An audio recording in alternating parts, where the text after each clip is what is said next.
जब कोई इंसान एक व्यक्ति या फिर एक लड़की या फिर एक लड़के से शादी करता है, शादी करने के बाद वे एक दूसरे के घर आते हैं। घर आने के बाद ना जाने इन दोनों में से एक ही क्यों सोच लेता है कि ये मेरी प्रॉपर्टी है, ये मेरा माल है, इसके साथ मैं जैसा चाहूँ वैसा कर सकता हूँ, और जैसा मेरा मन करेगा मैं वैसा करूँगा। पर ऐसे करने से पहले वे ये नहीं सोचते हैं कि अगर उन्होंने ऐसा करा तो ऐसा भी हो सकता है। आज की घटना में भी कुछ ऐसा ही होता है, जहाँ पर एक लड़का लड़की जो होते हैं उन दोनों की शादी होती है। शादी होने के बाद ये दोनों जो होते हैं एक दूसरे के साथ वक्त बिताना चाहते थे, एक दूसरे से प्यार करना चाहते थे। उनके प्यार की सीमा जो होती है सोचने लगते हैं कि हमें बढ़ानी चाहिए। हम दोनों एक दूसरे के साथ पूरी रात रहना चाहते हैं, पूरी रात वो सुख प्राप्त करना चाहते हैं जो सुख शायद उन्हें सुख नहीं दुख भी दे सकता था। और जैसे ही वो सुख की प्राप्ति करने की कोशिश करते हैं, तभी इनमें से एक जो होता है वो सोचने लगता है कि क्यों ना हम दोनों की वीडियो बनाई जाए। यानी कि वो कहता है कि मैं अपनी सुहागरात की वीडियो बनाऊंगा, वीडियो बनाने के बाद हम दोनों बाद में उसे देखेंगे। और जब ये सारी चीज़ें उन दोनों के बीच हो ही रही थी, तभी कुछ ऐसा हो जाता है कि वाकई में जिसे सुनकर आप हैरान हो जाएंगे, सोचने पर मजबूर हो जाएंगे कि आखिरकार ऐसा भी हो सकता है। किसी व्यक्ति की मानसिक स्थिति इतनी खराब कैसे हो सकती है और वो कैसे ऐसा कर सकता है। चलिए तो बिना देरी के इस घटना को शुरू करते हैं। नमस्कार, आदाब, सत श्री अकाल, हर हर महादेव। मेरा नाम रूपा है और आज की ये घटना मध्य प्रदेश का एक जिला लगता है भिंड, और इसी जिले के अंतर्गत एक थाना आता है उमरी, और इसी थाने के अंतर्गत एक गांव आता है फुलिया। यहाँ का रहने वाला एक लड़का जिसका नाम जबर सिंह जाटव होता है। जबर सिंह जो होता है वो प्राइवेट नौकरी करता था, और प्राइवेट नौकरी के साथ साथ उसकी शादी हो जाती है। जब शादी हो जाती है तो अपनी पत्नी से कहता है कि मैं तुम्हारे साथ एक ऐसी वीडियो बनाना चाहता हूँ, मैं तुम्हारे साथ वक्त बिताना चाहता हूँ। यानी कि ये बात कहकर वो बाहर निकल जाता है। बाहर निकलने के बाद उसकी पत्नी जो होती है वो सोचती रह जाती है कि उसका पति उससे क्या कह कर गया है। पत्नी जो होती है उसका नाम डोली होता है। यानी कि ये दोनों जो होते हैं एक दूसरे से शादी जो होती है यानी कि 10 फरवरी सन 2025 को हो जाती है। लेकिन सुहागरात का जो समय होता है, यानी कि इसका पति जो होता है वो कहता है कि मैं आज तुम्हारे साथ सुहागरात मनाऊंगा, वो समय जो होता है 28 जून सन 2025 का होता है दिन।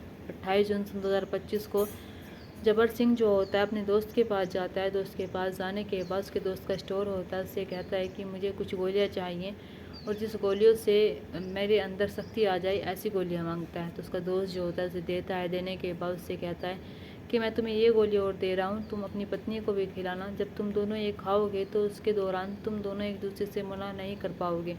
जब ये सारी बातें उसका दोस्त कहता है तो वो दोस्त से गोलियां लेता है। गोलियां लेने के बाद घर आता है। घर आने के बाद शाम के समय खाना खाता है। खाना खाने के बाद जबर सिंह जो होता है अपनी पत्नी डोली के साथ कमरे में चला जाता है। जब डोली के साथ कमरे में जाता है तो वहाँ पर जाने के बाद वो पहले खुद उन गोलियों को खाता है, फिर अपनी पत्नी को उन गोलियों को खिलाता है। गोलियाँ खाने के बाद ये दोनों जो होते हैं एक दूसरे के साथ अपनी जो सुख की प्राप्ति होती है, यानी कि एक दूसरे के साथ काम करने ही वाले थे, तभी ये जबर सिंह जो होता है वो कहता है कि एक ट्राईपोड लेकर आता है। ट्राईपोड रखने के बाद उस पर मोबाइल रखता है। वो कहता है कि जो भी पल हम अपने एक दूसरे के साथ बिताएंगे, एक दूसरे के साथ जो भी करेंगे, मैं रिकॉर्ड करना चाहता हूँ।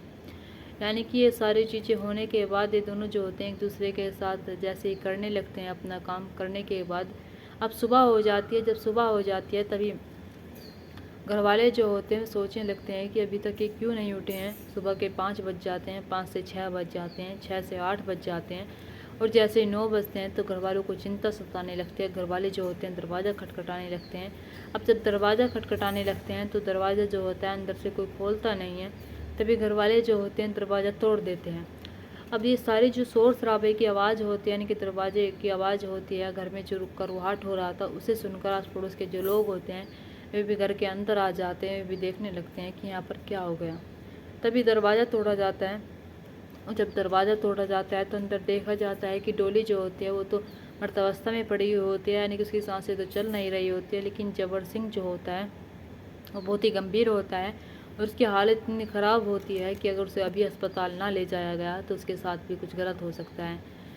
लेकिन अस्पताल ले जाने से पहले सारी इन्फॉर्मेशन जो होता है वहाँ का एक व्यक्ति जो होता है पुलिस वालों को दे देता है। पुलिस वाले जो होते हैं मौके पर पहुँचते हैं। मौके पर पहुँचने के बाद पहले तो वे जबर सिंह जाटव को हॉस्पिटल भेजते हैं। हॉस्पिटल भेजने के बाद जो उसकी पत्नी होती है डोली, उसकी सांसें नहीं चल रही थी, तभी उसे पोस्टमार्टम के लिए भेज दिया जाता है।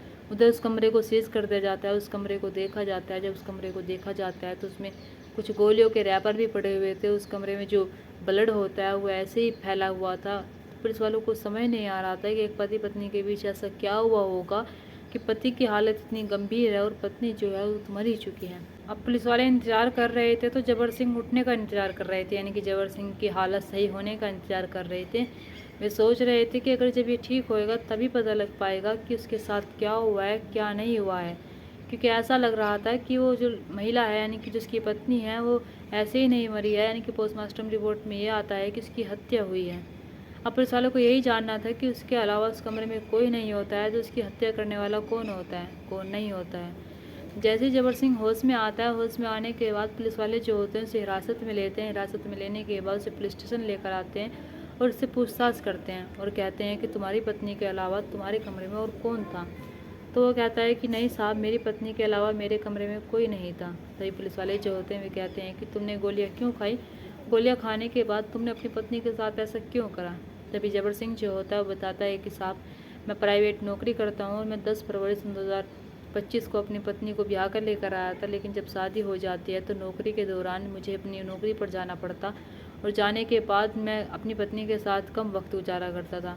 तभी 28 जून सन 2025 को मुझे समय मिलता है, जब समय मिलता है तो मैं अपनी पत्नी के साथ एक यादगार वीडियो बनाना चाहता था, यादगार पल बिताना चाहता था। तभी वो अपने दोस्त का जो स्टोर होता है उस पर जाता है। उस पर जाने के बाद कुछ गोलियां लेकर आता है। लेकर आने के बाद वो खुद खाता है, अपनी पत्नी को खिलाता है। और ये दोनों जो हम दोनों जो होते हैं एक दूसरे के साथ अपना काम कम कर ही रहे थे, अपनी जो सुख की प्राप्ति होती है उसे ले ही रहे थे। तभी मैं सोचने लगता हूँ कि क्यों ना इस पल की वीडियो बना ली जाए। तभी मैं ट्राइपॉड उठा कर लेकर आता हूँ। ट्राइपॉड उठाने के बाद वो वीडियो बनाने के लिए फ़ोन लगा देता है। अब जैसे ही मैं वीडियो बनाने के लिए फ़ोन लगाता हूँ तो मेरी पत्नी जो होती है इस चीज़ का विरोध करती है। वो कहती है कि नहीं, मैं वीडियो नहीं बनाने दूँगी और ना ही तुम वीडियो बनाओगे। और हालांकि वो उससे भी पहले जो वो गोले खिलाता है उसके भी लिए भी ना करती है और कहती है कि मैं ये नहीं खाऊंगी और ना ही मैं तुम्हारे साथ ये सब कुछ ऐसे करूँगी जैसा तुम करना चाहते हो, यानी कि तुम्हारी मर्जी नहीं चलेगी।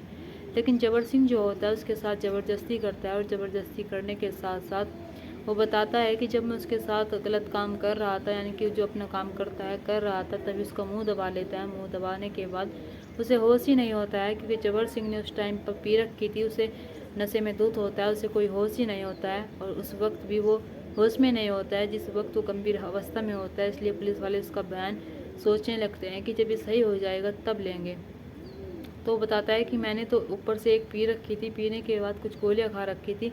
इसी दौरान मैं अपनी पत्नी के साथ ज़बरदस्ती करने लगता हूँ। जब ज़बरदस्ती करने लगता हूँ तो उसका मुंह दबा लेता हूँ और मुंह तब तक दबाए रखता हूँ जब तक मेरी जो इच्छा होती है वो पूरी नहीं हो जाती है। और जब मैं उसका मुंह से हाथ हटाता हूँ तो देखता हूँ कि उससे मेरे गले पर हाथ चला गया और जब गले पर हाथ चला जाता है तो ये सब कुछ मुझसे गलत हो गया और मैं ऐसा नहीं करना चाहता था। मैं अपनी पत्नी के साथ सिर्फ अब वक्त गुजार रहा था, मैं अपनी पत्नी के साथ कुछ यादगार पल गुजारना चाहता था, लेकिन मैंने ये सब कुछ जानबूझकर नहीं किया है।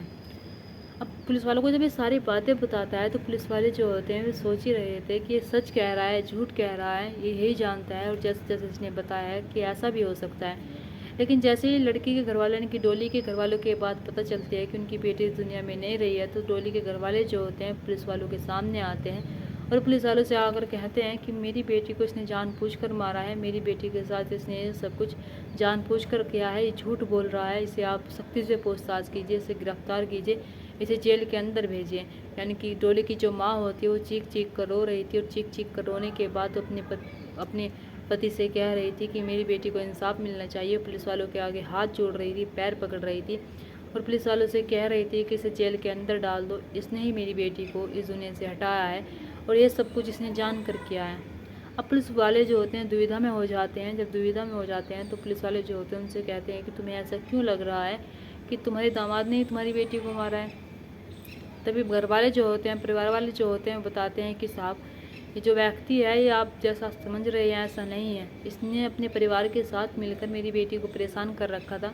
हमारी बेटी जो होती है हमें फ़ोन करके बताती है कि माँ, यहाँ पर मुझे परेशान करते हैं मेरे ससुराल वाले, और उसमें मेरा पति भी शामिल होता है। यानी कि ये सब लोग जो होते हैं मिलकर मेरी बेटी को दहेज के लिए प्रताड़ित करते थे, उससे कहते थे कि तुम अपने घर से दहेज लेकर आओ। और हमारे पास जितना था हमने शादी में लगा दिया, इससे ज़्यादा हम इसे कुछ दे भी नहीं सकते थे। तो हम अपनी बेटी को कहते हैं कि कोई बात नहीं बेटा, सब कुछ सही हो जाएगा और ये समझ जाएगा। लेकिन ये इंसान समझता नहीं है, उसने मेरी बेटी को जानबूझकर मारा है। अब पुलिस वाले जो होते हैं जबर सिंह को फिर से हिरासत में लेते हैं। हिरासत में लेने के बाद उससे सख्ती से पूछताछ करते हैं। जब सख्ती से पूछताछ करते हैं, यानी कि पहले से हिरासत में होता है, लेकिन एक बार फिर से पूछताछ करते हैं। जब फिर से पूछताछ करते हैं तो टूट जाता है। फिर टूट जाने के बाद एक और कहानी बताता है। वो बताता है कि साहब, हम दोनों जो होते हैं एक दूसरे से सही रह रहे थे, प्यार कर रहे थे, आराम से रह रहे थे, लेकिन जैसे इन्होंने बताया ऐसा कुछ नहीं होता है। मैं जो तो होता हूँ अपनी ड्यूटी करता था, अपनी पत्नी के साथ भी रहता था, लेकिन अपनी पत्नी के साथ मैं कम वक्त गुजारता था। जब अपनी पत्नी के साथ कम वक्त गुजारता था, जब मैं ड्यूटी पर हुआ करता था, तो मेरी पत्नी जो होती है मुझे फ़ोन नहीं करती थी, यानी कि फ़ोन बहुत कम करती थी। कहीं ना कहीं मुझे शक होता है कि मेरी पत्नी जो है किसी और से बात करती है, किसी और से प्यार चला रही है, यानी कि किसी और से प्रेम प्रसंग चला रही है। जब मुझे इस चीज़ का शक होता है तो मैं अपने घर आता हूँ। घर आने के बाद मैं उससे पूछना भी चाह रहा था और मुझे पूछता नहीं हूँ। मुझे पूरा पक्का लगता है कि मेरी पत्नी किसी और से बात करते हैं, इसलिए मैं उसके साथ ऐसा करना चाहता था, उसकी वीडियो रिकॉर्ड करके रखना चाहता था। अगर वो ज़िंदगी में कोई ऐसा काम करे भी या फिर ऐसा हुआ भी है, यानी कि उसका शक जो होता है वो यकीन में बदलने लगता है, लेकिन जबकि ऐसा होता नहीं है। अगर होगा भी तो पुलिस वाले जो हैं जांच कर रहे हैं, जांच के बाद ये सब कुछ पता चलेगा। लेकिन जबर सिंह जो होता है बताता है कि मुझे शक होता है, शक के दौरान मैं अपनी पत्नी के साथ गोलियां खाकर वो सब काम करना चाहता था, उसकी वीडियो बनाकर निकालना चाहता था। लेकिन मेरी पत्नी जो होती है इस चीज़ का विरोध करती है और वो मना कर देती है मेरे साथ वो काम करने के लिए, यानी कि उसके साथ संबंध बनाने के लिए। इधर जो उसका फ़ोन रखा हुआ होता है, ट्राईपोड रखा हुआ होता है, उस चीज़ के लिए सख्त ना कर देती है और कहती है कि मैं ये सब कुछ नहीं करूँगी। और मैंने थोड़ी सी लगा रखी थी, जब लगा रखी थी तो मुझे थोड़ा सा नशा ज़्यादा चढ़ा हुआ था। जब मेरी पत्नी मुझसे ना करती है तो मुझे इस चीज़ को लेकर और ज़्यादा यकीन हो जाता है कि वाकई में मेरी पत्नी किसी से बात करती है और किसी और के साथ भी रह रही है। तभी मैं उसका गला पकड़ता हूँ। गला पकड़ने के बाद उसका गला नहीं छोड़ता जब तक कि उसकी जान नहीं चली जाती। जब तक उसकी जान चली जाती है, जब उसकी जान चली जाती है, मैं तब जाकर कहीं उसको छोड़ता हूँ। और छोड़ने के बाद मुझे दिख रहा था, लग रहा था कि ये सब कुछ क्या हो गया। यानी कि इससे पहले जो उसके संबंध होते हैं उससे बन चुके थे, लेकिन जैसे ज़बरदस्ती कर चुका था। उसके बाद जब उसकी पत्नी जो होती है, जो उसका विरोध कर रही थी बार बार, तब जाकर उसे गुस्सा आता है। गुस्सा आने के बाद वो अपनी पत्नी की जान ले लेता है। अब पुलिस वाले जब ये बात सुनते हैं तो पुलिस वालों को यकीन नहीं हो रहा था कि ये व्यक्ति ऐसा कितना गिर सकता है, ऐसा कैसे कर सकता है, अपनी पत्नी की जान ले ली।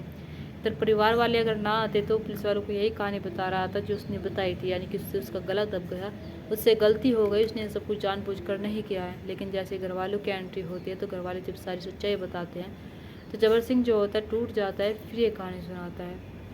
यहाँ पर किसकी गलती होती है? यहाँ पर जबर सिंह की गलती होती है, जिससे शादी कर लेकर आया था। शादी कर लेकर आने के बाद उसकी इज्जत आबरू को संभाल कर रखनी चाहिए थी, लेकिन वो वीडियो बनाना चाह रहा था। वो ऐसी वीडियो बनाना चाह रहा था, अपनी सुहागरात की वीडियो बनाना चाह रहा था। यानी कि वो बताता है कि आज से पहले उसने उसके साथ इतना वक्त नहीं गुजारा है, उसके लिए 28 जून सन 2025 को ही उसकी सुहागरात होती है। अब पुलिस वाले उसकी मानसिक स्थिति को देखकर समझ नहीं पा रहे थे कुछ भी। पुलिस वाले जो होते हैं उसे जेल के अंदर डाल देते हैं। डाल देने के बाद इधर परिवार वालों का जो होता है डोली के, उसका रो कर बुरा हाल होता है। इधर जैसे जैसे उन्होंने बताया कि दहेज के लिए डोली को प्रताड़ित किया जा रहा था, पुलिस वाले जो होते हैं उसकी जांच कर रहे हैं। अब देख रहे हैं कि इसमें परिवार में और कोई भी शामिल होता है, परिवार के लोग भी शामिल होते हैं या फिर नहीं होते हैं। पुलिस की जांच का जो विषय है वो अभी चल रहा है, यानी कि जांच का जो विषय है अभी जारी है। दोस्तों, यहाँ पर किसकी गलती होती है आप कमेंट बॉक्स में कमेंट करके ज़रूर बताइएगा। और दोस्तों, इस कहानी और घटना को सुनाने का मकसद मेरा आपका दिल दुखाना नहीं था, आपको परेशान करना नहीं था, आपको घटना के बारे में बताना था, आपको सचेत करना था। आप अपने परिवार के साथ खुश रहिए। नमस्कार।